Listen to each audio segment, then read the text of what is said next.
I have waited tables for the last 3 years. During my shift last night, a group of 4 women in their late 20s came in. They were a pleasure to have as customers. They ordered 4 of our house cocktails to start with and then went over the menu for their entrees. Then I was on my way back to their booth with the drinks on a tray. I walked by the back side and overheard one of them talking about how she was 14 weeks along. When I rounded back, they were talking about the same topic and it was clear to me that she was pregnant. I figured her having 1 drink wasn't a big deal. They ordered their entrees and I went off to handle other tables. About 5 minutes later, they called me over again and asked for another round. At this point I started getting concerned, but I took the order and cheerfully said I'd be right back. This time, I went to the bartender and asked him to make one of them a virgin cocktail. He was confused, but since he's a good friend of mine, I told him to just trust me. A few cocktails later, hers strictly virgin, they started getting rowdy, and Mrs. Pregnant Woman was also getting into it. I figured that since she didn't notice, things were okay. The problem came when I took them their check, and they asked to split the bill at the register. When Mrs. Pregnant Woman got to the counter, I saw her cocktails were marked with virgin. My bartender had edited each in the system for inventory. It was too late for me to edit them back, so I just had her pay, hoping that she wouldn't look at the receipt. They all thanked me and left, leaving a generous tip in the process. They were talking in the parking lot for the next short while, presumably waiting for an Uber. Several minutes later Mrs. Pregnant Woman came back and asked what virgin on the receipt meant. I fessed up that it meant non-alcoholic. She blank stared me for a few seconds and then asked if she had ordered a non-alcoholic cocktail. I said no, but told her that I assumed she wanted one seeing as she was pregnant. It was a lame lie and I'll admit it, but she looked me in the eye and asked me to return her part of the tip. I did so. Then she talked to my manager. My manager took me into her office and literally shrieked at me until hoarse. I stood my ground and told her that I'm not going to be responsible for FAS. She told me that she was taking me off the calendar until she decided what to do with me. She also informed me that I could get the restaurant in serious trouble for discrimination. And upon examination of my state's laws, she is correct. But when I talked to my mother and father about it tonight, they told me that they understood my position. The entire staff at the restaurant is against me and I think that I'm going to call in and tell my manager that I quit. But I still feel in the right here. I have this vegan coworker, we'll call her Vegan, who is very active on FB and in the office about being vegan and how cruel farming is and everything. Each to their own. I don't necessarily disagree with her views on animal cruelty, but here's the thing, I'm a hunter. Not a trophy hunter, but I do shoot feral pigs, rabbits, ducks, introduced, classified game ducks, and foxes, and I fish too. All except for the fish are classified as pests. Foxes especially kill native wildlife and farm animals, and farmers will often put you up on their property for free to hunt them. I have passed tests here, especially for identification of game ducks versus protected species and practice ethical hunting. I.e. allow the animal to have a fair chase, no dogs or tracking devices. Practicing marksmanship and dispatching prey swiftly and humanely and not wasting the meat. None of that is obviously good enough for Vegan. When she first came onto the team and told everyone she was vegan, I kept my mouth shut about my hunting. I also think she's really intolerant because she preaches to people about how going vegan will help with their various ailments, and always turns up her nose at people heating up meat in microwave. As a result, we've kind of consciously started excluding her when we get up for lunch. However, last year I started going hunting more regularly with a work friend from another department, whose uncle owns a farm where feral pigs and like are an issue, and he often swings by to have a chat about guns and bows and our next trip, and she found out I was a hunter. This isn't even at our desks, it's in the kitchen area that has tables and stuff, and we sometimes eat our lunches together. Ever since then, every conversation I've had with her, she's referred to hunting and how cruel it is. One time, I wore a leather pencil skirt to work and she had a go at me for wearing animal products. She seems to have singled me because of the fact that I go hunting. My boss has no spine, I've tried talking to him about this. But she just intimidates him and makes it seem like she's been persecuted and he's backed down from that. She even tried to get a vegan. shelf in the fridge and tried to rope in some Hindu vegetarian guys to do that, but they pointed out that they use milk and cheese and honey in their cooking. They also think she's nuts. It's gotten to the point where we go out for drinks on a Friday night at 5 and we never ask her.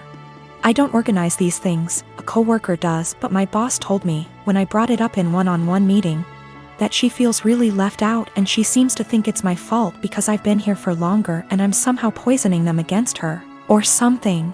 I have since been conscious of this. If anyone starts conversation about vegan, I just say I don't talk to her unless it's work-related and she's more than adequate at her job. It's actually become something of a joke or catchphrase. I told my boss I don't organize anything except official events and she's always been invited. If she's not invited to informal stuff, that's not even organized by me, then that's not my problem.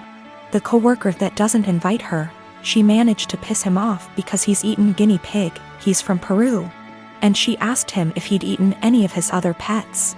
For the record, he never ate a guinea pig that was a pet, it's something they eat in Peru. Whenever she brings up hunting or anything, I just point blank ask her there was anything work-related that she wanted to talk about, and if there wasn't, I would start talking to someone else or just walk off. I have asked her multiple times to keep conversations work-related. I never start a conversation with her at all. Most of the time, she pounces when I'm in the kitchen making tea, getting water, or just stretching my legs. One time last week, a group of us were talking and she got up to join the discussion. A horrible silence fell over the group to the point where I just excused myself and went to my desk, and so did a few others. It all came to a head in our team meeting today when our boss, usually at the ends, asks if there's any positive news or celebrations outside of work people want to share, like engagements, marathons, charity appeals, etc., and vegan sarcastically asked me how many lives I'd taken last weekend.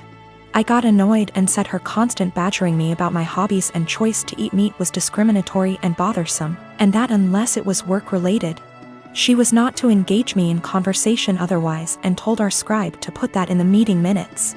She seemed a bit shocked by that and my boss looked uncomfortable but said fair enough. I thought that was the end of that, but the right before our boss went to close the meeting, 2 other coworkers also put their hands up and asked vegan to only engage them in work-related discussions, and that they were also uncomfortable being given non-medical health advice pertaining to their choice to consume meat and their diets. Again, boss looked uncomfortable but asked vegan to respect their wishes and closed the meeting. Vegan didn't look anyone in the eye after that but headed straight to the bathroom. My boss was trying to get one of the coworkers to see if she was okay, and I think one of them eventually checked up on her, but she was in a cubicle and asked to be left alone. She eventually came out and asked my boss to leave early, which she did. I feel awful now. She embarrassed me in front of my team with the lives taken comment, so I pushed back, but I am caught between not wanting her to miserable and not wanting anything to do with her at all. A few of my coworkers and I ended up in a proactive conference call after this with HR, who basically said that always been subjected to unwanted advice and jabs about eating meat was not okay. But some mediation was in order to ensure cut the tension in the workplace. The HR rep then called my boss, who explained what happened in the team meeting and complaints that we'd made one-on-one etc., but then he went into a meeting room and didn't hear the rest of discussion. I don't know what to do, assuming she comes into work tomorrow, or if I should even talk to her at all. My cousin turned 18 recently. She's in high school. She doesn't have a car, and during her birthday weekend, thought her parents were going to buy her one. They didn't get her one and she was pretty upset. I should note that I'm not very close with my cousin, or the rest of my extended family for that matter. I only heard about this through the grapevine from my dad.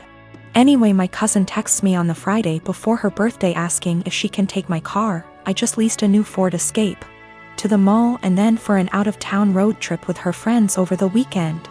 I tell her no. She begs and pleads with me. I tell her no again. My car is for me to drive and for me only. If she wants her own car, she can save up and buy one. She calls me and says that I ruined her birthday and that she's embarrassed because her friends think she got a car for her birthday and she doesn't have one. I don't respond to her and think nothing of it. The weekend comes and I sleep in very late on that Saturday, waking up at 1 p.m., don't judge. Even though my car is parked in my driveway and my gate is closed, I come to realize that someone egged and TP'd my car. With many, many eggs and 5 to 6 rolls of TP. And since the weather was warm outside, the raw egg baked into my car, along with the dried up toilet paper, destroying the paint. Since I have security cameras around my house, I decide to go back and watch. At around 9:30ish that morning, I see my cousin and a bunch of her stupid friends vandalizing my car. I'm surprised she didn't smash the windows and poke holes in the tires too. I press charges and my cousin is in legal trouble. Her and her parents are pissed off at me for pressing charges, her parents telling me that she's just a kid. And that she's been through a lot of emotional stress doing virtual schooling for this past year, and that I should take that into consideration.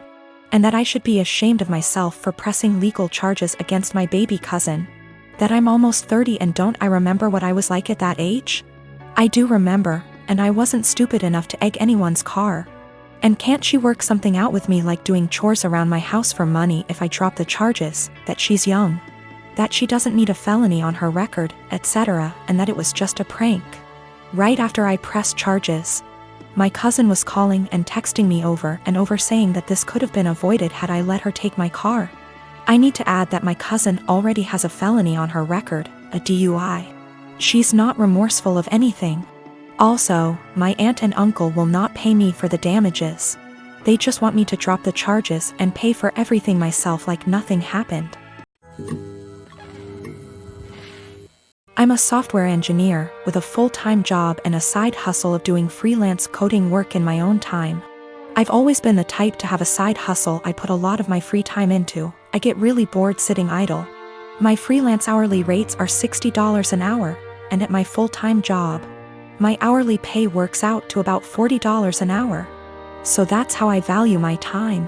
Anyway, over Christmas vacation, I was staying at my parents' house. My cousin was also staying over with her 3 young kids from Christmas to New Year's. I'd been planning on doing some work on my freelance projects when I had free time, in the mornings when my family had no plans. I wasn't in any rush, I was already ahead of schedule on them all, but I didn't really have anything else to do. It was in a really rural area and it's like an hour drive to the nearest anything. Then my cousin and her husband asked if I could babysit all day for 3 days so they could visit some friends in the area and hang out with just adults. I said I had planned on doing freelance work at the library, and she offered to pay me to babysit. I said I could if they got close to my freelance rates. She wanted a number, and although my freelance rates are $60, I didn't feel like that was right. It was high. But I didn't want to go too low. Honestly, babysitting 3 kids would be harder for me than the routine coding work I had for my freelance project. I don't know a lot about kids and I've never babysat for long, and I had a feeling it would be stressful and difficult. So I said $35, which is below what I make hourly at work, and what is the bare minimum I'd value my time for, if that time is spent doing difficult work. And she went crazy at me, saying that's a ridiculous rate for babysitting, that I was entitled and being selfish, that I'm trying to take advantage of how she didn't have other options, etc. I said that's way below what I'd be making if I had the time to do my own work, and I'd be putting off my own work to babysit. Her husband then got mad at me, saying that I was a 24-year-old girl, that I'm damn near a child myself, that my time is not worth that much and it's childish to say that it was, and that I was a stupid girl for not knowing that babysitting costs like $15 an hour. When I grew up and have kids of my own, I will see how stupid I was being. I was kind of done with being called stupid, so I just told them I hoped they could find someone else. My mom thinks that I asked for something offensive, and my cousin and her husband obviously did too.